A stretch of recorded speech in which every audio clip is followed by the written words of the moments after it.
میں نے کچھ لوگوں کو دیکھا ہے اگر کوئی نیک کام کر لیتے ہیں نا تو پھر وہ کہتے ہیں چونکہ میں نے کیا لہذا ساری دنیا فوراً یہ کرے. آپ یہ کیوں نہیں سمجھتے کہ رب نے آپ کو توفیق دی ہے تو آپ عاجز ہو جائیں اللہ کے بندے, آپ عاجزی اختیار کریں. وہ کہتے ہیں چونکہ میں کرتا ہوں لہذا میں اب اتنا بڑا آدمی ہوں تو فلانے بندے تو ٹھیک ہی نہیں.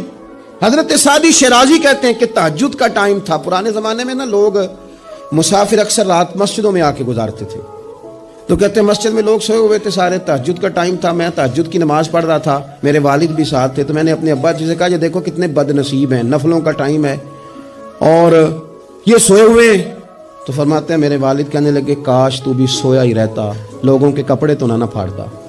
او خدا کے بندے اگر تو نے پڑھی ہے تو تیرا اور رب کا رشتہ ہے, اس کی بنیاد پر تو دوسروں کو حقیر جاننے لگ گیا. علم پڑھے دا مان نہ کریے ماتا کی میں پڑھیا, او جبار کہار کہاوے متے روڑ دے میں دودھ کڑیا.